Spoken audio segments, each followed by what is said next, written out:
Uh, the first step to writing a leader is to decide, why would somebody follow this person? It could be a trait that's really a trait that they have, something they can really prove, or just an air that they put on, something they convince others that they have. For example, in El Recluso, the show I'm currently watching with my dad, there are leaders of two different gangs. The Tavares gang, led by, what's his face? I forget his first name. Tavares. And La Union, led by Cuauhtemoc, or Cuau for short. Uh, and the people with Tavares, some of them are actually related to Tavares, and also he's by far older than Cuau. He's got a lot more gangstering experience. And he, at the very least, puts on an air of being strong. Especially at the beginning of the show, he genuinely is a stronger power.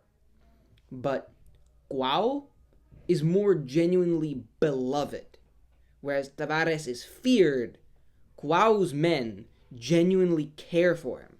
After he gets beat up in the shower, later in the show, they do their best to help him recuperate. They comfort him because they genuinely care about him, because he looks out for them. Tavares, he does sort of help out his constituents, but he's not one of them in the same way that Cuau is. So Tavares does have his men's loyalty, but Cuau has a much deeper loyalty, a much stronger affection, and that's why they're with him, even when Tavares, at least at the beginning, is stronger. And because Cuau has the vision that will lead them toward La Union eventually being stronger. A large part of figuring out why somebody would follow a certain leader is deciding what sets this person apart from other people, and especially from the people they're leading. This could be as simple as them having been born into that position, but generally a leader will work best if they're similar in many ways to those they lead, such that they can serve almost as a representation of those people, especially if they are and their constituents are similar, because they have an effect on their constituents and their constituents' wishes have an effect on them. So you see the kind of dualistic relationship you generally see with leadership in real life.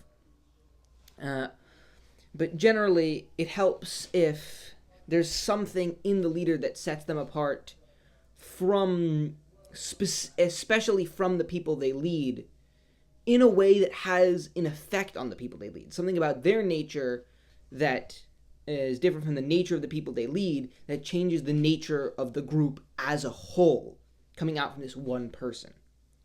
For example, Tavares, one of the oldest prisoners in the prison, is very serious about gangstering. Whereas he leads not very serious people. They're kind of lax because they're already highballing, they're already the richest prisoners there. So they kind of slack off a bit. But Tavares isn't going to let that happen. So the group as a whole is held together pretty much solely by the force of Tavares' will.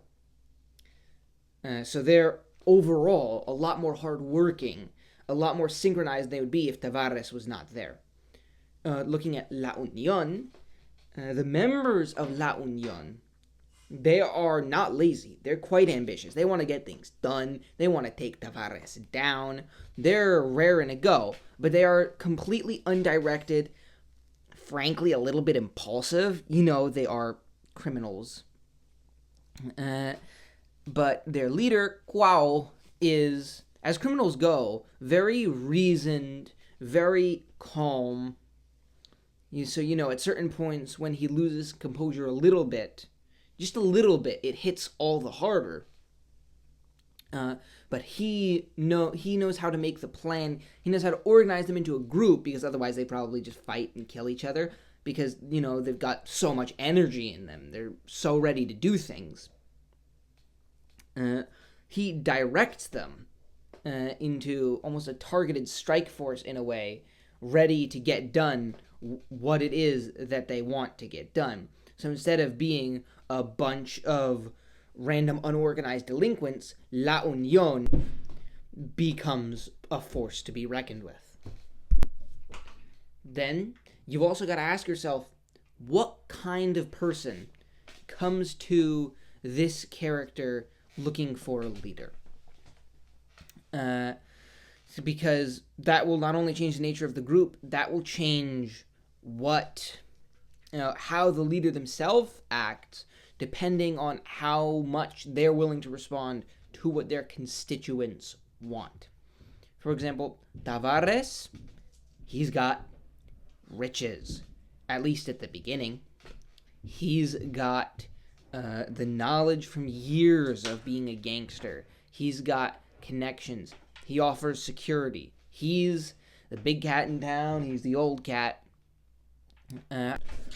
And while there are some who say he's on his way out, he doesn't seem to think so.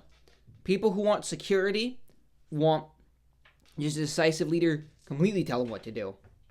They're going to flock to Tavares, like Santito, a character in the show who is kind of a wounded child in a way. He needs, he calls Tavares his godfather, and I think he technically actually is. He needs some strong guy to look up to, because he's kind of directionless. Guao, on the other hand, promises revolution. He promises that to all of the people who aren't part of Tavares' in-group, that they can one day have all the power for themselves. He attracts a more active, more free-thinking, more revolutionary type of person. As well, Guao responds to what his followers want more than Tavares does. Tavares responds to what Tavares wants. Often that helps his followers, sometimes it doesn't. Guao is all about how La Unión is a family. And Tavares also talks a lot about that. But Guao lives it out a bit more. So the nature of Guao's followers influences Guao's actions more than the nature of Tavares' followers influences Tavares' actions, because Tavares' followers are naturally a bit more passive than Guao's followers are. And that brings up an excellent point of to what extent a leader prioritizes what they want versus what the group wants. This depends a lot on why they became a leader, which will influence immensely their leadership style. If you become a leader more because you want power, you want security, then generally that kind of leader is going to be less responsive to the will of their constituents, less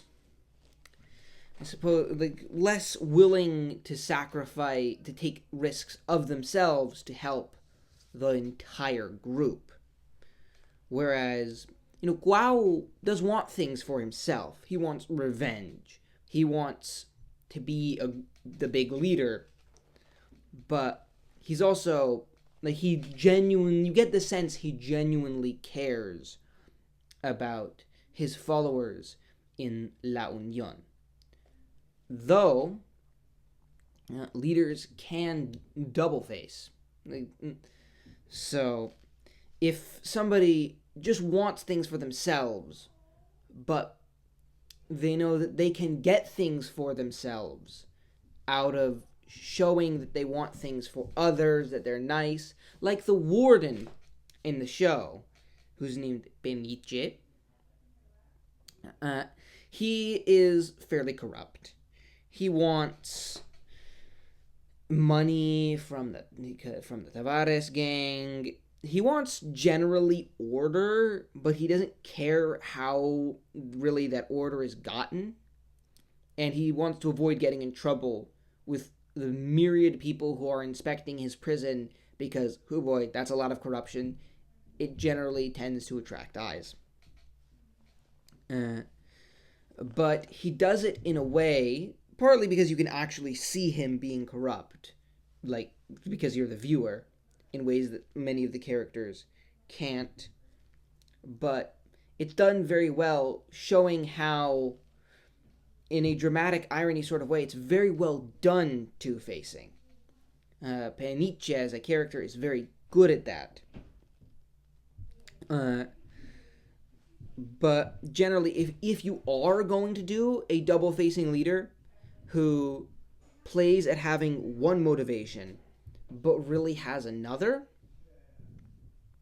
then I would recommend focusing a lot on the compromises that they make to keep up that ruse, and how often they might try to steer things in a direction that looks like, hey, I'm helping out the whole group, when really it's something they're doing mainly for themselves, but they can justify it. And this depends a lot on how good of a bluffer your leader is. But generally, it's good to give the reader a view of this character that the characters themselves, like the other characters, don't really get, to highlight how they're trying to thread the needle between giving the other people what they want in such a way that it doesn't even look like they're trying to get what they want.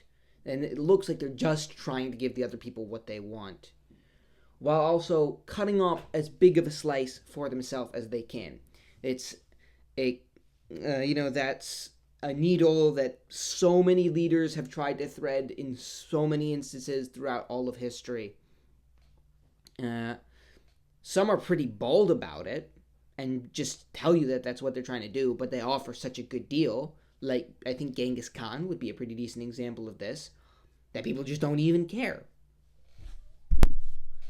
Another good tip is think, this is especially useful if your character becomes a leader during the course of the story, but you can keep this detail in mind even if they are a leader before the start of the story.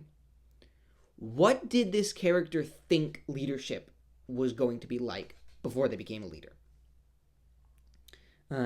For example, if they think leadership is going to be very easy, then they ascend to a position of leadership, and then you decide to what extent were they proven wrong or proven right.